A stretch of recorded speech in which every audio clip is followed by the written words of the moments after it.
Hello guys, welcome back Nandini learning centre. तो आज हम part of speech basic English grammar के बारे में बात करेंगे। तो चलिए शुरू करते हैं। तो चलिए देखते हैं part of speech, subject and predicate. Subject क्या होता है? The person or thing we speak about is the subject of the sentence. It can be noun, phrase or pronoun. अब बात करते हैं predicate. It tells us about the subject, what a subject is or what a subject does. तो ये हमें subject के बारे में बताता है कि सब्जेक्ट क्या है और सब्जेक्ट क्या कर रहा है। अब हम ऑब्जेक्ट के बारे में बात करते हैं। It receives the action performed by the verb. Action को रिसीव करता है और वर्ब की क्रिया की जगह पे परफॉर्म करता है। इट कैन बी नाउन और प्रोनाउन। ये नाउन प्रोनाउन दोनों हो सकता है। अब सब्जेक्ट नाउन प्रोनाउन डूअर होता है, ऑब्जेक्ट नाउन प्रोनाउन रिसीवर होता है। सब्जेक्ट में नाउन प्रोनाउन जो कुछ कर रहा होता है वो होता है, ऑब्जेक्ट में जो रिसीव कर रहा होता है वो होता है। What is phrase, clause and sentence. तो फ्रेज की बात करते हैं तो it is a group of words. ये शब्दों का एक ग्रुप होता है जो फ्रेज कहलाता है, और हम सारे शब्दों को एक साथ कलेक्ट करके बोलते हैं, उसे हम फ्रेज कहते हैं।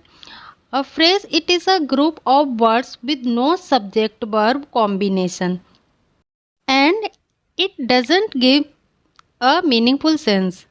ये सब्जेक्ट वर्ब का कॉम्बिनेशन नहीं होता और ये कोई मीनिंगफुल हमें सेंस नहीं देता है। अब क्लॉज के बारे में बात करते हैं। It has a subject and verb combination. It may or may not give a meaningful sense. तो ये सब्जेक्ट और वर्ब का कॉम्बिनेशन होता है। ये मीनिंगफुल सेंस दे भी सकता है और हमें मीनिंगफुल सेंस नहीं दे सकता। ये दो प्रकार के होते हैं। Independent clause gives meaningful sense और dependent clause gives no meaningful sense. तो जो इंडिपेंडेंट क्लॉज होता है वो हमें एक मीनिंगफुल सेंस देता है, और जो डिपेंडेंट क्लॉज होता है वो हमें मीनिंगफुल सेंस नहीं देता है। अब हम सेंटेंसेस के बारे में बात करते हैं। It has a subject verb combination. ये सब्जेक्ट और वर्ब का कॉम्बिनेशन होता है। It always gives meaningful sense. ये हमें सेंटेंस हमें एक हमेशा मीनिंगफुल सेंस देता है। अब एग्जाम्पल देख लेते हैं। I will meet you at office or at home. मैं आपको या तो घर पे मिलूँगा या ऑफिस में मिलूँगा। मतलब मैं या आपको या तो का सेकेंड एग्जाम्पल है, as he was ill he couldn't attend office. मतलब जब वो बीमार था तो ऑफिस अटेंड नहीं कर पाया। अब टाइप्स ऑफ सेंटेंसेस देख लेते हैं।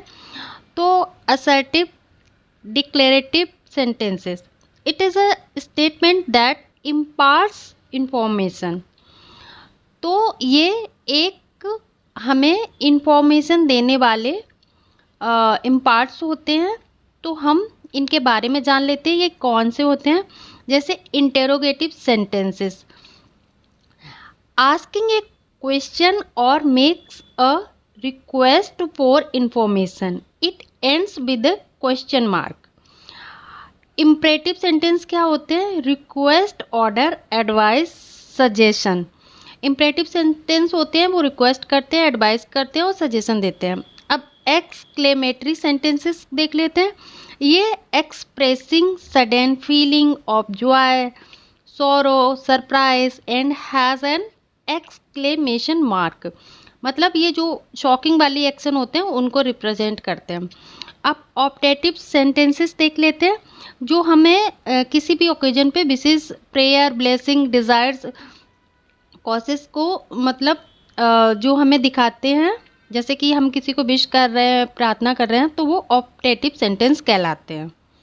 तो थोड़ी सी भी इंग्लिश आती होगी उन्हीं के लिए है। अगर वीडियो अच्छा लगा हो, जो समझ में ना आया हो, कमेंट कीजिएगा, हम समझा देंगे। Thank you for watching.